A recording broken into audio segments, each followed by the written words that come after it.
Всички постоянно чуваме за кризата в Венецуела, нали?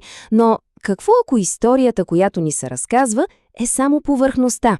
Днес ще се потопим в една доста интересна теория, която твърди, че истинските играчи са скрити и местят фигури по една сложна, глобална енергийна карта. Така че нека дръпнем завесата и да видим какво всъщност се случва. Името на Мадуро е навсякъде. Няма спор. Но какво, ако то е просто, едно удобно лице?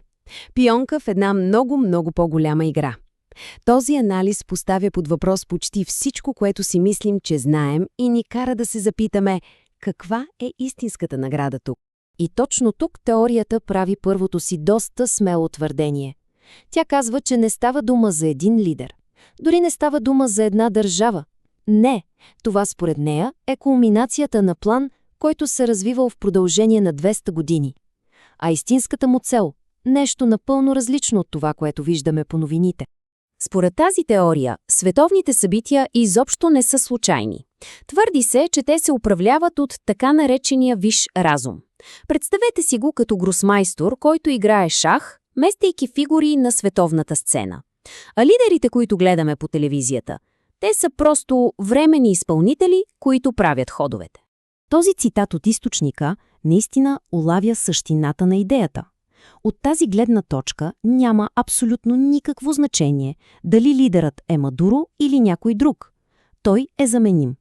Истинската игра, истинските ходове се случват на много по-високо ниво, далеч от всякакви камери. Добре, за да разберем какво се случва сега, теорията казва, че трябва да се върнем назад, доста назад. Всичко изглежда започва с един ключов американски политически документ от 19 век.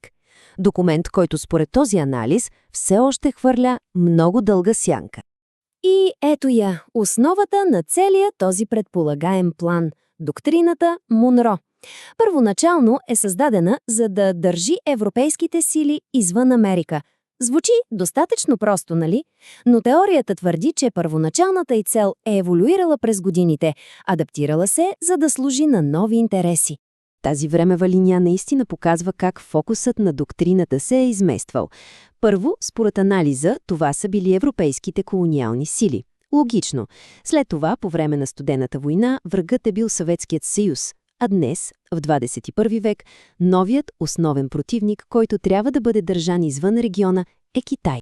И това ни връща право в сърцето на операцията във Венецуела. Според тази теория, не става въпрос за демокрация, не става въпрос дори за петрола на Венецуела сам по себе си. Всичко се свежда до прекъсване на китайското влияние и, което е от решаващо значение, на неговата енергийна сигурност. И така, защо точно Венецуела? Ето ги изложените стратегически причини. Китай има този ненаситен глад за енергия, за да захранва икономиката си, военната си машина. И теорията гласи, че операцията във Венецуела е като хирургически удар, предназначен да прекъсне този енергиен поток към Пекин и да конфискува огромните му инвестиции в страната. И тук има една ключова ирония във всичко това. Венецуела може да седи върху най-големите петролни резерви в света, но това не означава нищо, ако не можеш да ги продаваш. В същото време САЩ с по-малки резерви доминират пазара. Така че целта според теорията не е просто да притежаваш петрола на Венецуела. Целта е да контролираш кой има право да го купува. А тази цифра – 60 милиарда долара, тя наистина показва мащаба на икономическия удар. Анализът твърди, че чрез санкции и конфискация на активи, САЩ на практика са поели контрол над 60 милиарда долара, които са били предназначени да захранват китайската икономика. Това е икономическа война, водена с финансови инструменти.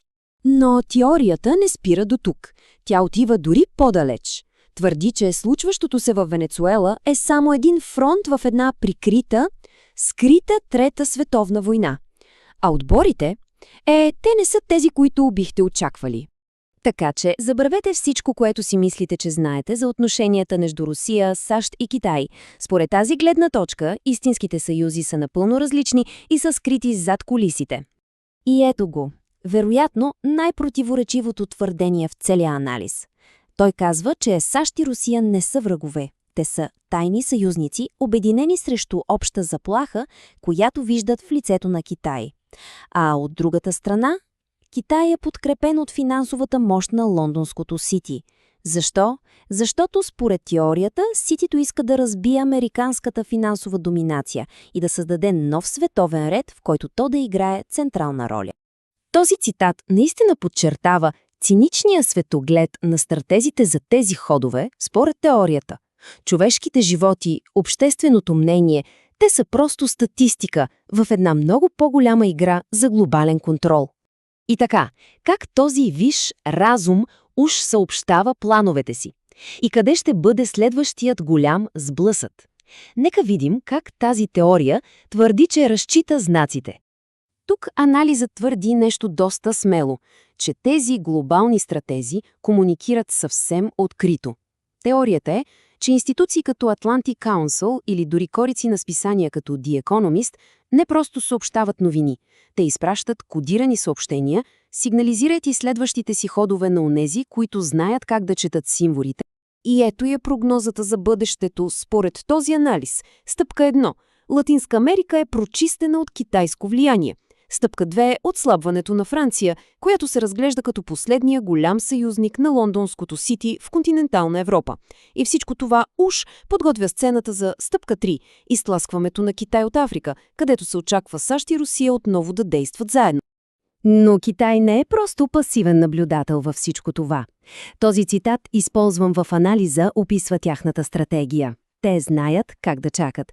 Китай играе дълга игра, разчитайки на хилядолетната си история и търпение. С крайна сметка, цялата тази теория ни оставя с един фундаментален въпрос. Дали световните събития, които виждаме в новините, са просто хаотична поредица от инциденти? Или са внимателно оркестрирана симфония, дирижирана от невидима ръка? Както винаги, това е въпрос, върху който всеки може да се замисли.